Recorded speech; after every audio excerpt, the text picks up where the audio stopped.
our ThoughtLab session. Hi, Annika. Hi, Sina. Hi. Hi, Ashley. Hi, Nandita. Hi, Lida. Welcome, Rebecca. Maria. Welcome, everyone.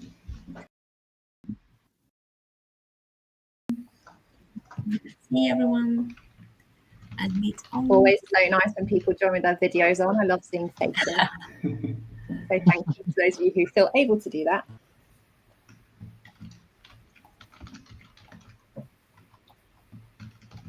Okay, welcome. Who else? Oh, welcome, Sats. Nice to see you here today. Yeah, nice to see and hear some familiar people, which is lovely. Yeah, likewise. Cool. Shall we start with the first? Yeah.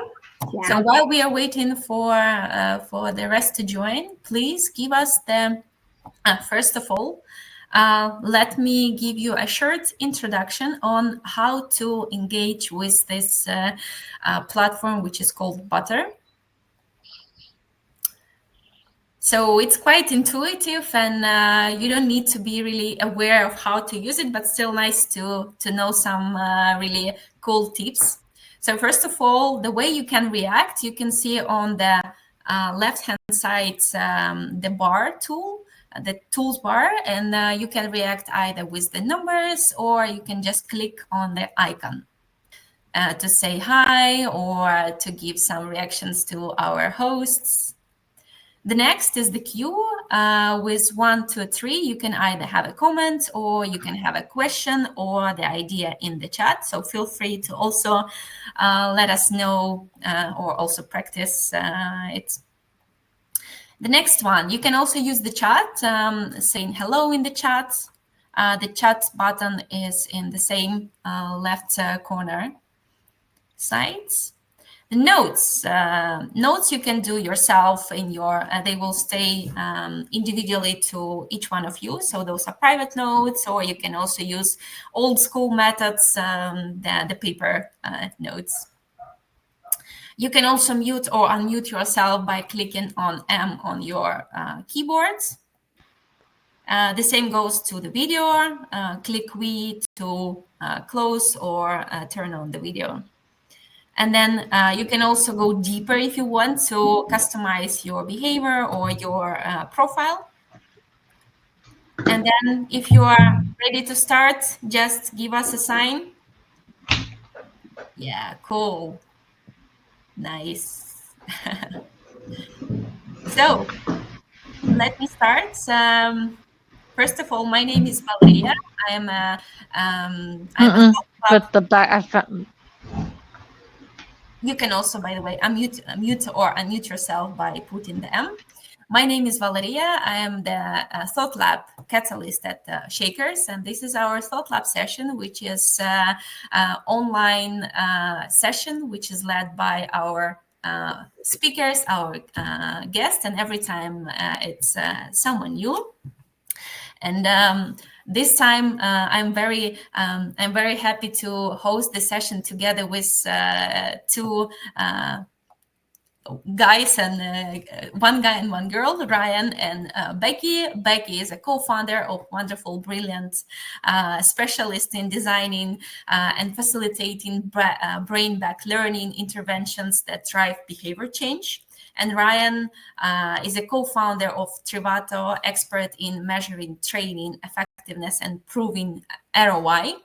And the guys met each other at the conference in Amsterdam that was organized by L&D Shakers. And I think for this session, it's a perfect match. So before we move into the guys, I would like to raise the question. And you can mark your answers. You can mark your answers in the slides. So feel free to put it. Which area do you find the most challenging? Is it deliver, design, analyze, or evaluates? Oh, I see quite a majority of the answers goes to analyze and evaluate. Some Still on the delivery side, we have additional comments from Lacey and Elise. Guys, I think it's becoming quite obvious. What are the top topics which people find challenging? Yeah, I think Ryan, you're going to come up trumps on this one with whose stuff is needed. I will hand over the mic to you, and yeah, let's have some fun. Thank you. Perfect. Thanks a lot. Yeah, this is interesting. When we asked during the registration what people are most interested to hear about, I think design and evaluate were definitely the two categories that were mentioned the most. So yeah, thanks for joining, everybody. My name is Ryan, and Valeria, thanks for the intro. Yeah, it's right that Becky and I met back in October at an L&D Shakers event. We happened to be sitting at the same dinner table the evening before the event happened, and we got to talk. We were both doing quite different things. So Becky more on the design and delivery side of training, and myself more on the measurement evaluation side. But we realized that we complement each other quite well. And that's kind of where the idea originated. Why don't we host a session where we just combine everything so that we can cover the entire training cycle? And here we are today. So really excited about this one. So what we're going to do today is we're going to basically cover the whole training cycle that we just saw. We're going to look at how can you make sure that you position your training as business critical. We're going to talk through some tips and tricks on how you can make sure that your training design and delivery is brain friendly and leads to implementation and application. And then we're going to look at, okay, how can you prove this behavior change and impact beyond satisfaction surveys and happy sheets. We're gonna, if you have any questions throughout, feel free to put them in the chat, and we're gonna be monitoring that. And if we have some time at the end, we'll do a bit of Q&A. If not, then Becky and I have committed to go through the questions, and we'll share the answers with you after the session so that we make sure that we get to that. So we also have a practical question if the slides will be shared afterwards. Oh, okay, yeah, happy to do that as well, for sure. Cool. Yeah, so one of the things that we asked about in registration is if you could bring a training program or a session that you're currently working on, either that you're designing or that you know is coming up soon, or if you don't have any of those, maybe something that you've worked on recently, because as you'll see later, learning is always most effective when you can apply it to personal context. So I'm judging based on my own personal experience that probably not every single one of you has done this ahead of time.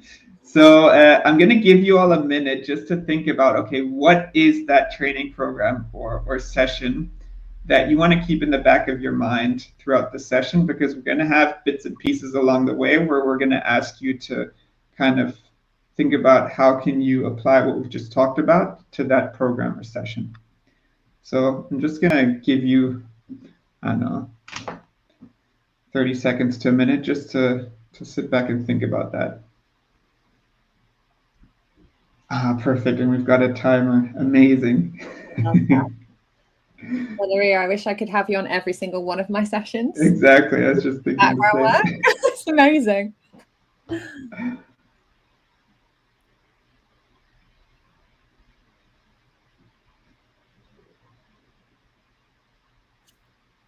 Can sit and enjoy the silence.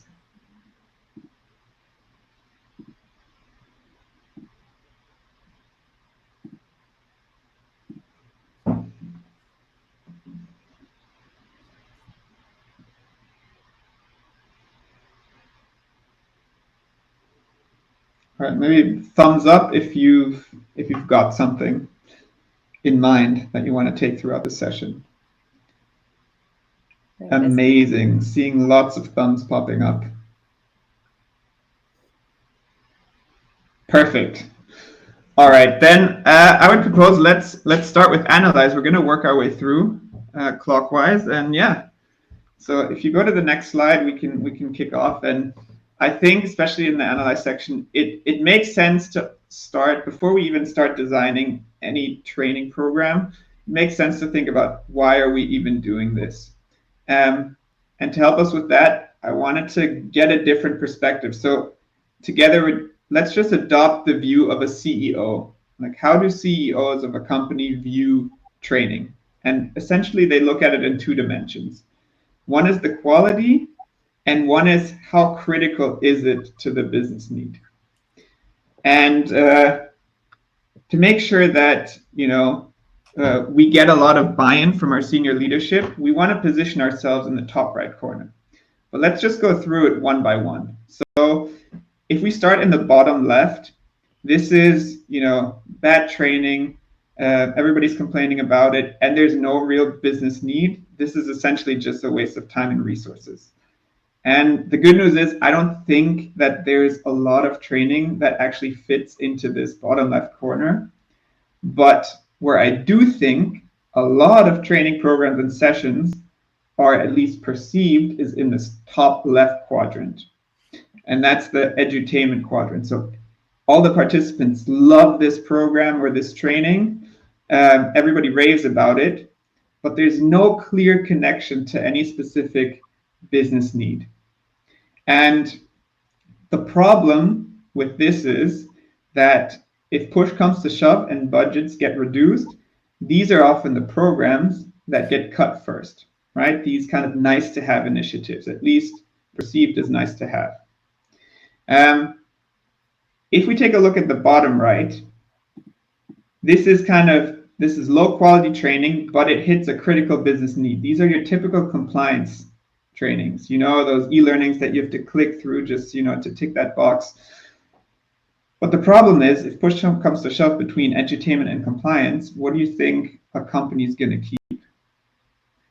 Most likely the compliance aspect, because obviously they need to do that for the business. And so the question is, how do we get from this top left nice to have quadrant to the top right quadrant, where our training is seen as truly critical and indispensable?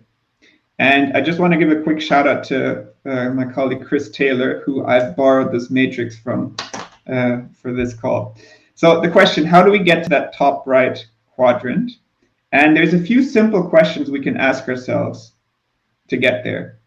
And if we go to the next slide, the first question is thinking about what business are we actually trying to solve with this training, right? So I don't know, let's take an example. Let's take a leadership development program. So a typical business problem for this could be employee satisfaction scores are really low and people are complaining that they don't feel supported by the leadership in the company. That could be a typical thing. As a next question, and so that's linking it to like a business need, a business critical thing. Now the second question is, okay, let's pretend our training is super successful. What will we see people do differently afterwards? Like, what are the specific behaviors that we will see people doing that will then help solve this business problem?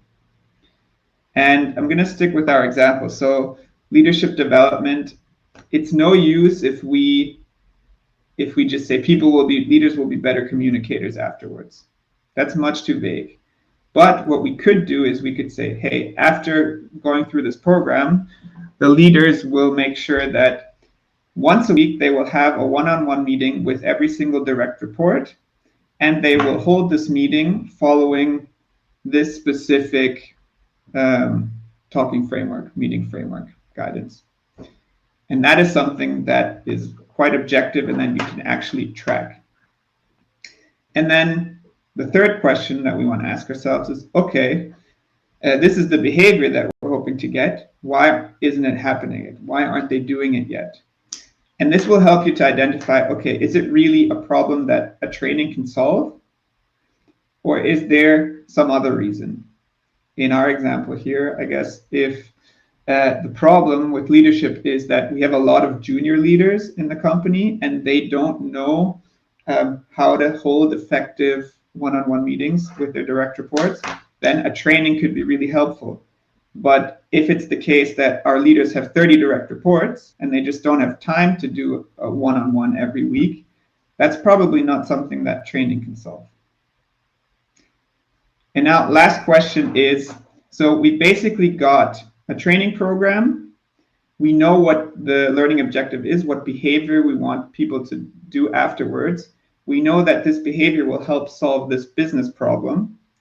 And now the cherry on top would be if we can connect that business problem to a strategic company initiative. So look at like the top 3 priorities that the company has right now and see if that business problem you're helping to solve can be linked to any of those, because that is how you can get buy-in from senior leadership and making that direct connection between training and that critical business need and place yourselves in that top right quadrant. So I want to give you a minute or two right now just to think about your specific example that you brought and try and answer these questions as best you can for your example and see whether that makes any sense.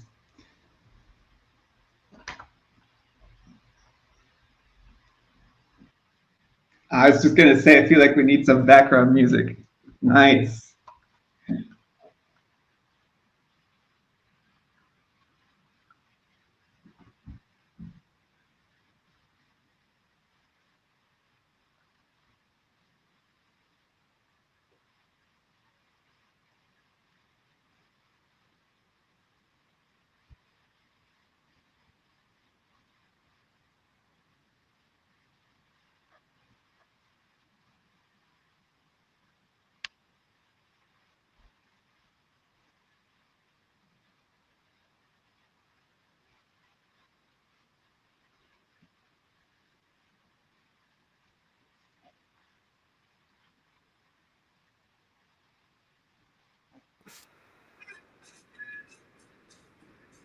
I'm going to add you on another minute because I feel like that wasn't very long.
Excellent.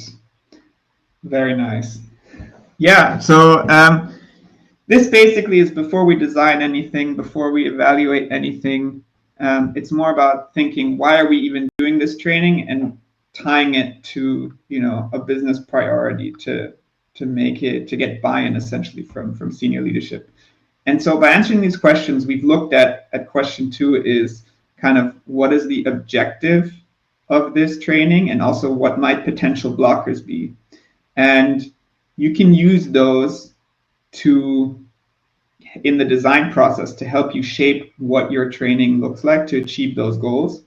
And so with that, I'm going to hand over to Becky to walk you through the design and delivery phase of this. Amazing. Thank you, Ryan. And hello, everyone. So when we're looking more at design, and I know that many of you didn't feel that this was a particular challenge right now. Some of you in the pre-work came and said that there were some things you'd be interested in finding more about.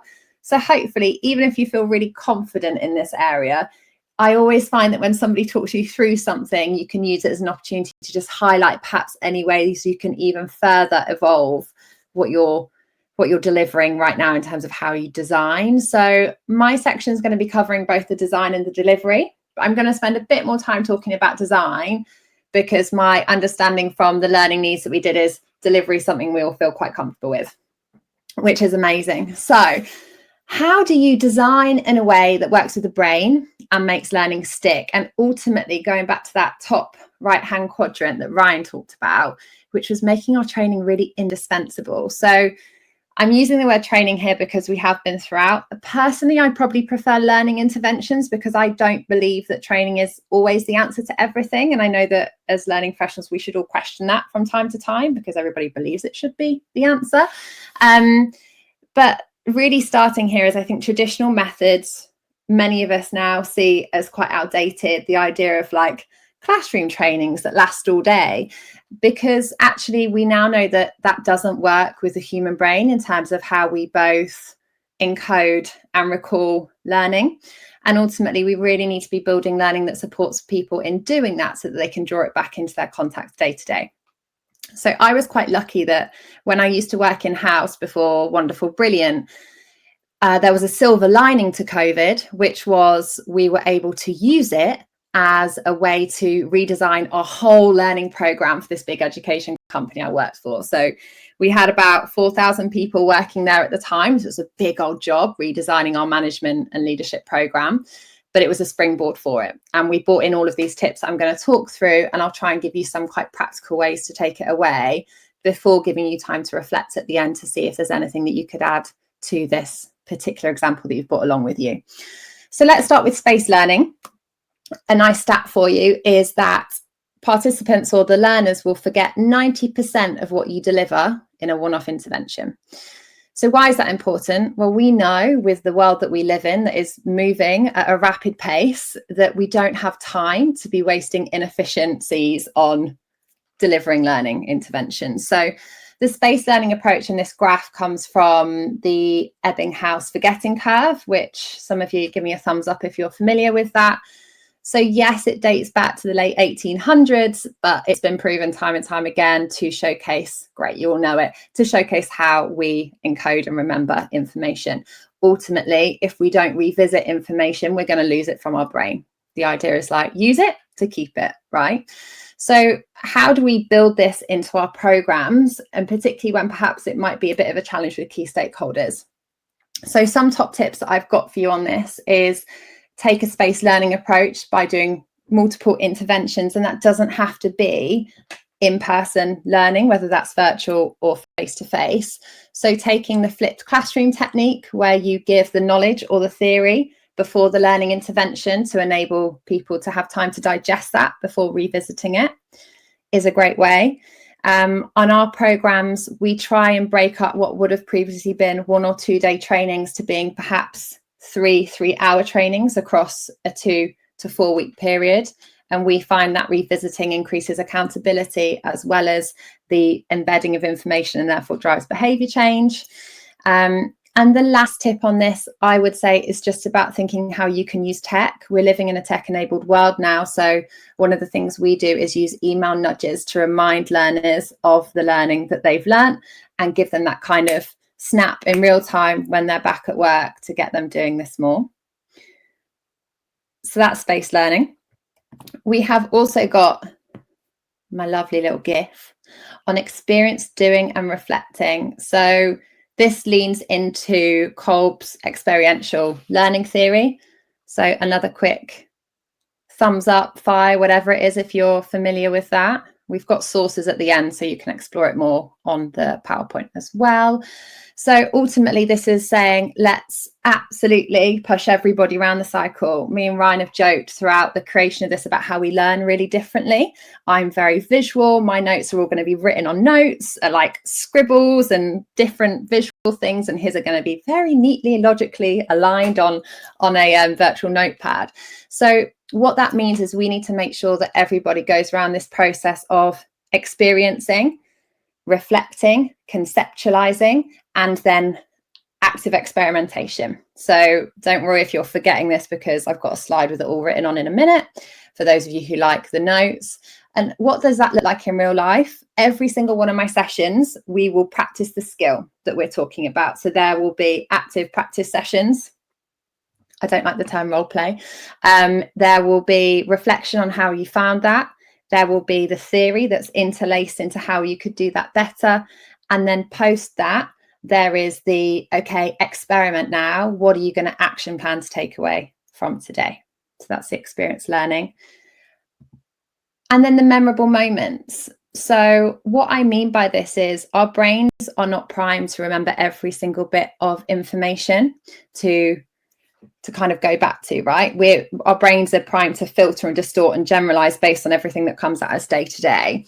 So memorable moments are offering like peaks of elation in a session that will give somebody that particular emotional attachment. So the way that our amygdala works is that it is primed to have emotion. So if emotion's there, we're going to grasp onto that and it's going to help us then encode it into our hippocampus. So with this, silly things like breaking the script. I just used a GIF here as opposed to another picture, and you're more likely to remember this bit of information than you are to remember the other pictures because of that. So doing something a little bit different and then thinking about how you can bring emotion into the interaction, which will really support individuals in kind of connecting with it. So whether that's storytelling, whether it's doing an activity that heightens emotion, that will really help in making learning stick. So with that all in mind, I told you I'd write some notes for you. I'm going to give you 2 more minutes now on the timer to go back to your wonderful intervention that you're creating and just choose 1 or 2 things here that you think you could integrate to elevate the design to make the learning stick.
Amazing. Hopefully that's just given you a feel for the application. So if we were to look back over what we've just done, that would be the apply insights to your current context through action planning. So there we go on the design, and feel free, like I said, to dive into that more. And we've put some tips in this, like some stuff in the sources that you can go back to look at it. I'm now actually just going to whiz through the delivery section. And it's really funny because initially I started this with flex, and my flex here would be, if people don't need it, go post it really quickly. So I'm going to do that. I'm not going to focus in on the activities. I think it's good for us to think about how we can apply everything at the end and bring it all together. But for me, delivering to the room is about bringing your training to life. So you can analyze and do brilliant job of kind of bringing in the business needs, thinking about how you can make it really indispensable and valuable to your organization. You can design a training that is top-notch and made in a way that really maps to how people learn.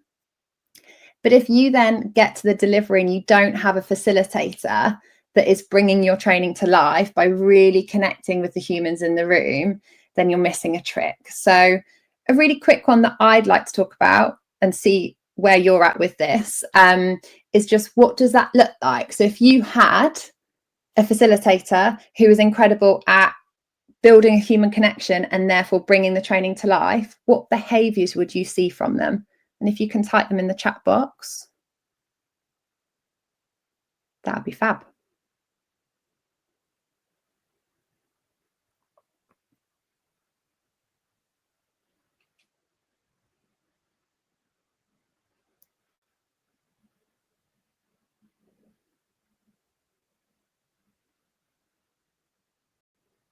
If anyone's not sure by my use of facilitator, some people will just call them a trainer. So whoever is ultimately delivering that session, either virtually or in person, if we're looking at an in-person one.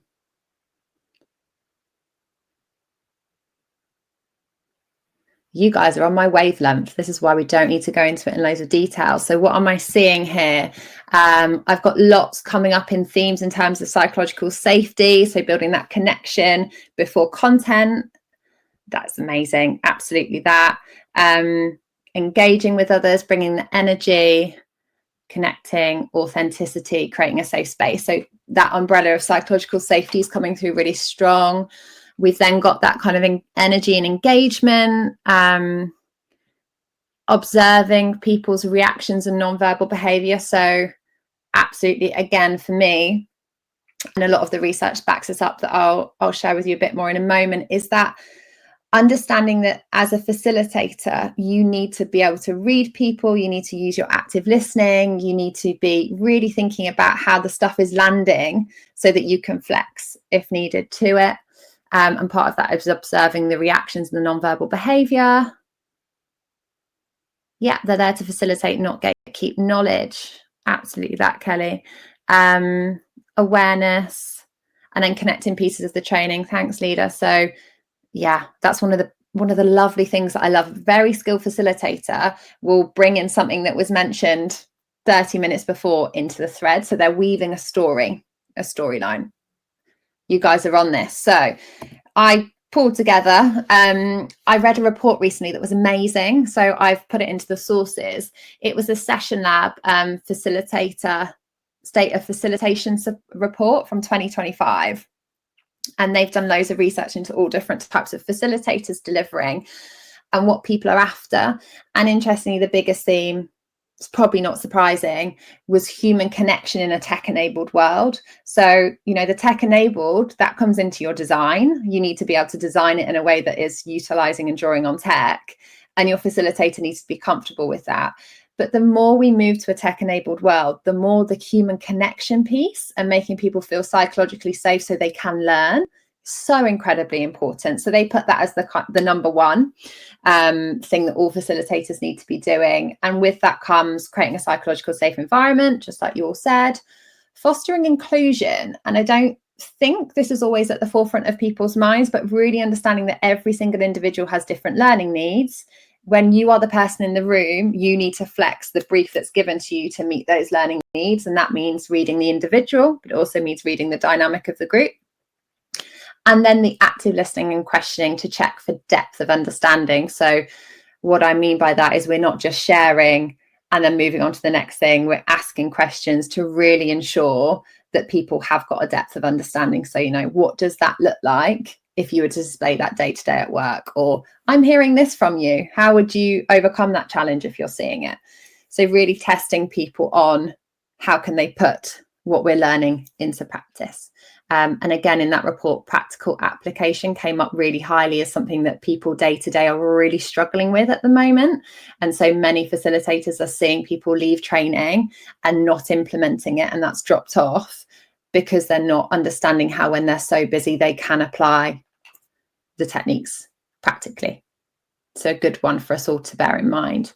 So again, similar situation to before, maybe quite basic, but I would really love it if you could think about who are the people delivering this intervention, or who would be delivering this intervention, and are they at the level of skill needed to facilitate a training and bring it to life? If not, what could you do? So I'm going to give you 2 minutes to have a think on that and write that down.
Thank you so much. And just as a way to ensure we're hitting our objective here of how we can design and deliver really impactful training, you will have time at the end to dive into this a bit further and unpick it. But I'd love it if any of you could share in the chat box just key points that they've taken away from either the design or the delivery stage.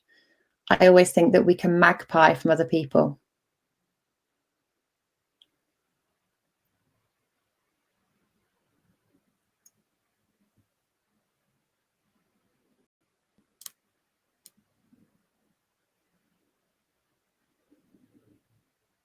So sharing any key points that you've taken specifically to apply from the design or the delivery.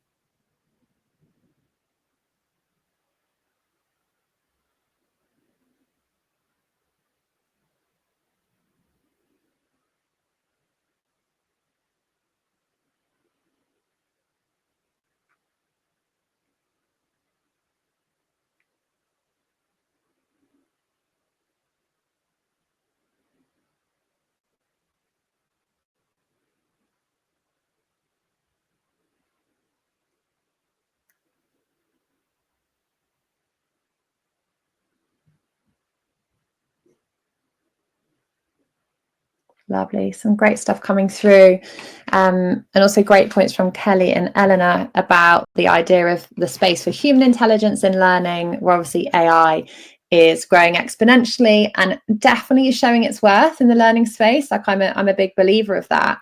I just don't think there's ever not going to be a need for human connection. And Eleanor, on your point, from what I see, we like to take the AHA approach, where yes, you use AI, but there's always human, AI, human, and you kind of keep building on those. So we call it AHA in the work that we do, just making sure the human stays centric to it. So what have we got coming up? Loads of lovely things about, storytelling and memorable moments intertwined into the design. Some great bits on the Ryan section on waste, edutainment, compliance, indispensable. A train the trainer initiative, we're all for that and wonderful, brilliant. We run a trainer because we're like, we need to do more of this, and also just facilitation skills. And what I think about that is sometimes people believe you don't necessarily need both. I think there's a separation to trainer for me is like, you need to know everything about learning, design and delivery. Facilitation skills is you just need to know the key skills of how to facilitate, but you don't need to know the ins and outs of design. I think it's quite nice to separate them. So Richard, for you, like questioning what it really is that you need there. Amazing, loads of stuff coming through on the space learning.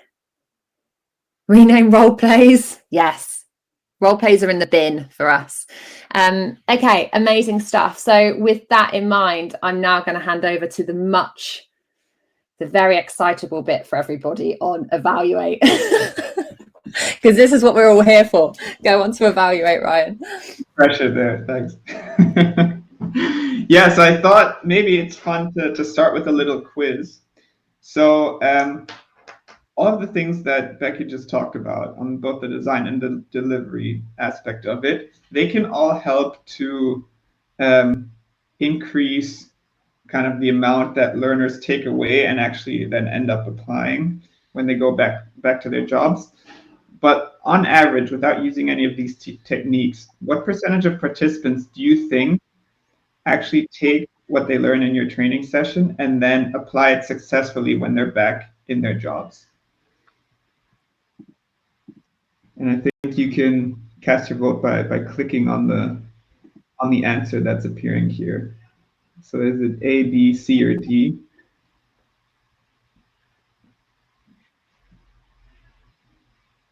See, some people are putting it in the chat. 25, 15 may be a bit high.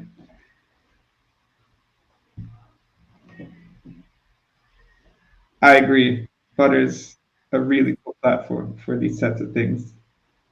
Yeah, I keep being like, why do I not use this for my learning programs? Are you able to share the results? Okay, so yeah, a lot of people said 15%. Some people said 30, 80. No one said 55. So yeah, the majority is correct. So it's actually 15%. So if we think about it in a different way, let's imagine we have a training session with 12 people attending. That means 2 of them will take what we've covered and successfully apply it. Behavior change, check. Business impact, check. 2 people will try to apply it, but will fail. Could have different reasons. And then 8 people out of the 12, they won't even try to use what we covered in the training.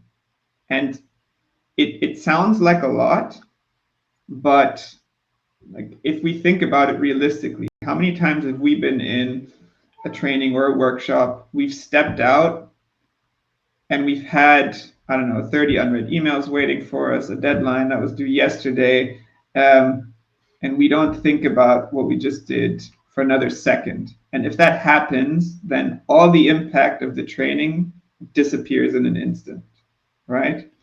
So that's just something to keep in mind. And I have one additional quiz question for you. Let's see if the group can get it right again. So people that enjoy a training session more are more likely to then actually go afterwards and apply that successfully on the job. True or false? Give you a little bit of time to answer this one as well.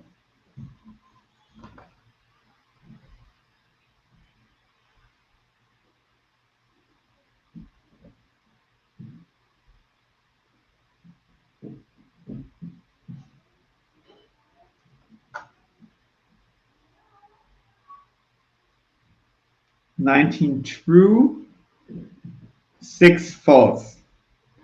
So I hate to break it to you, but this is false.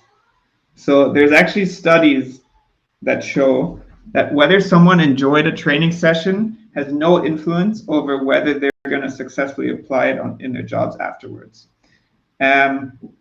And like Becky mentioned in the chat, all of the sources, they will be, we have them on the last slide, so you can go ahead and check those out.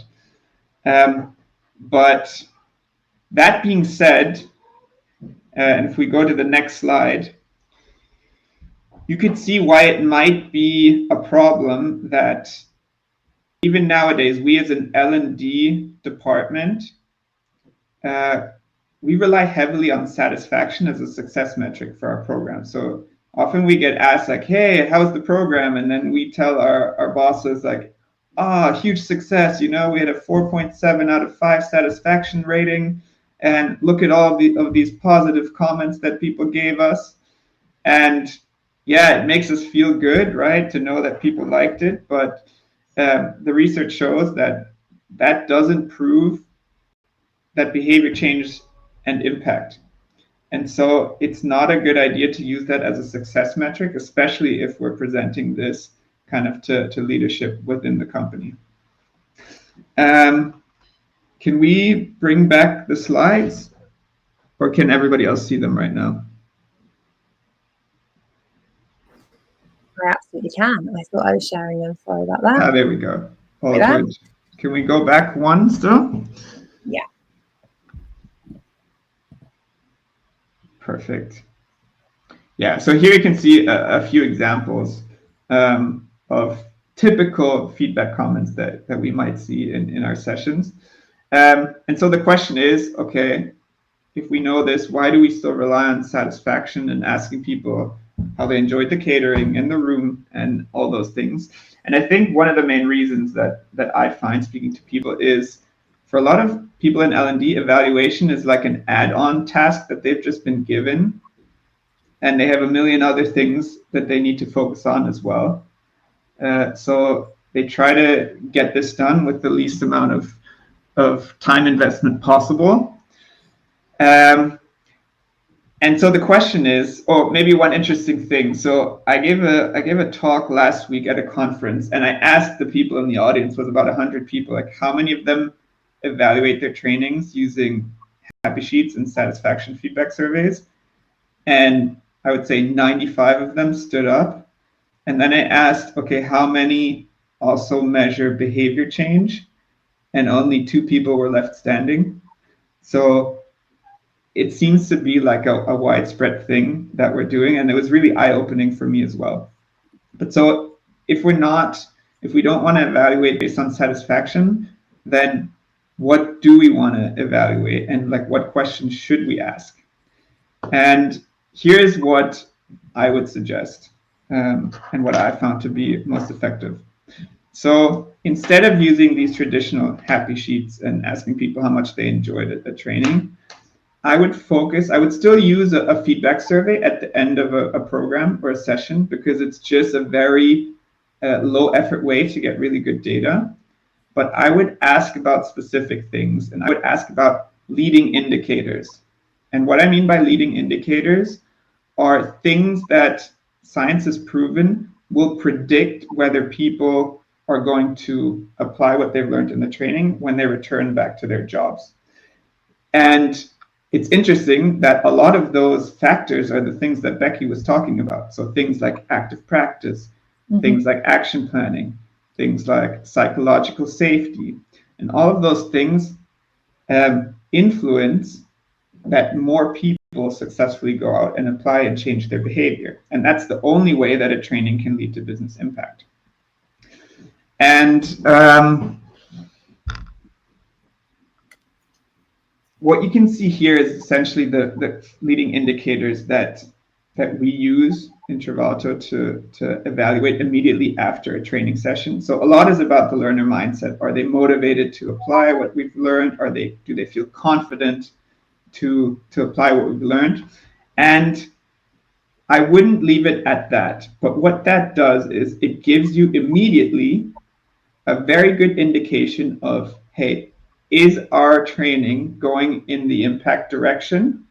Or are there certain aspects that we might want to address straight away instead of waiting 6 months to find out our program didn't land? And basically, the areas that we cover is, one is the learner mindset. So how do participants feel? Because in the end, it's their decision of whether they're going to use anything. It's the design, the delivery, but also it's the work environment. And if you see, for example, that people feel like they don't have the support from their supervisors to use anything that they learned, then that's maybe something that you want to go out and address to see if there's a way that they can be a bit more supportive with this one. And then I would always use this as kind of an immediate leading indicator survey, and I would do a second follow-up with a bit of time delay. So give people 2 or 3 months so that they can really start implementing these new behaviors, these new knowledge and skills, and then check back in with them. Were you able to apply this? Did you notice that it has helped you in your role? If you weren't able to apply it, what were the reasons for that so that you can go out and address them? And then this combination will give you, first of all, an idea of how you can improve your training programs or learning interventions. And then also it will give you hard evidence as to has behavior change and impact actually taken place. And one of the things that we in our data see that often scores fairly low is this transfer planning component. So participants often don't have a very clear idea of how they're going to act and how they're going to action the things that they've covered in a training.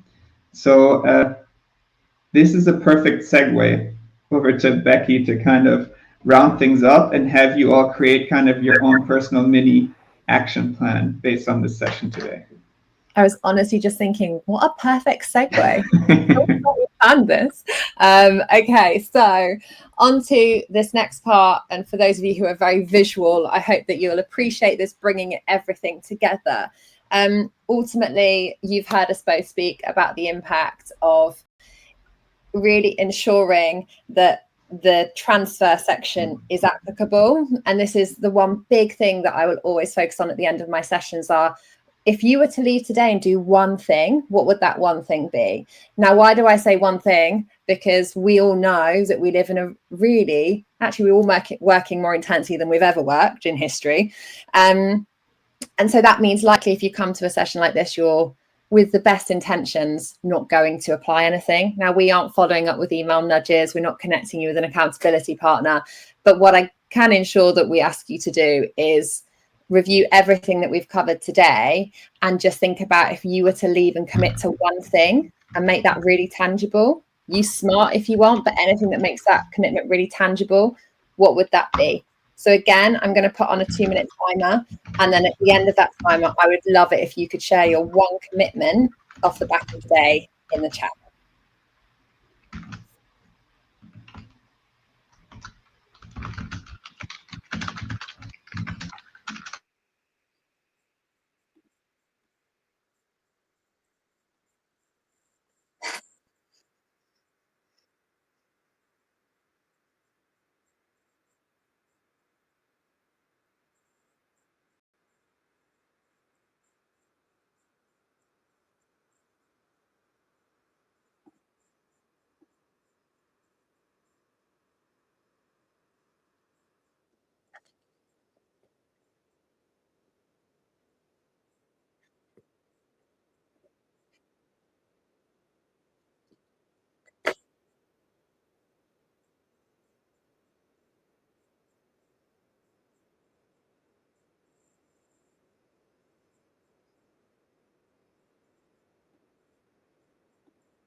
Okay, thank you. Loads of amazing commitments coming through already and very tangible ones. So I'm just going to give everybody else a bit of time to add their commitment into the chat.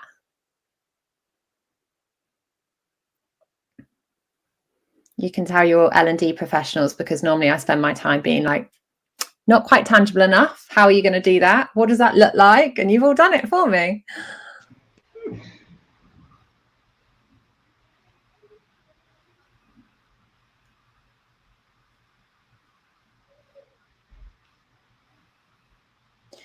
And Kelly, I'm just going to pull up something you said with your hashtag think like a CEO.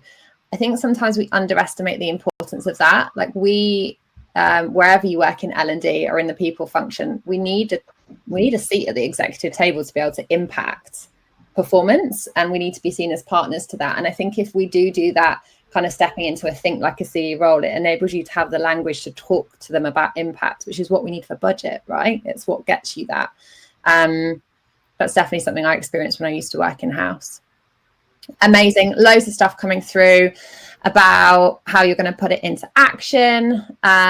Loving that and love seeing it. So hopefully you can all read through and see if there's any other bits that get you excited that you want to implement.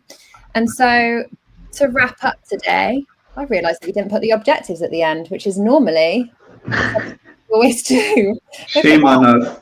Shame on us. I'm going to fly myself back to the beginning, past all of our gifts. Here we go. So we were looking at how you could ask questions to link training to business goals, and hopefully you've got an idea on that. How you can put brain-friendly design and agile delivery tips to make learning stick.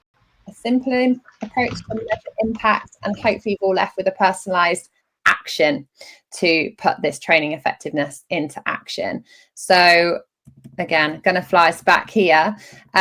Me and Ryan have taken our time to pull this together today, ultimately just because we're really passionate about it. If anything we spoke about has really got you going and you want more information, we do have a sources slide, which we put everything on. But again, both of us are open to more chats, and we love the L&D Shakers community. A little bit more about me. You can follow me on LinkedIn. You can follow Ryan on LinkedIn. But my specialism is absolutely in the learning, design and delivery stage. And for those of you who are interested, we run a facilitation skills program, which I think is super useful in the context of what we're talking about. And Ryan is an absolute expert in making training impact easier to measure. Hit him up for all things. I have learned so much from him, and it's about moving away from these clunky Excel spreadsheets to a more standardized approach, which is on one central dashboard. I suppose you can all imagine how useful that is. So that's everything from us today, and I think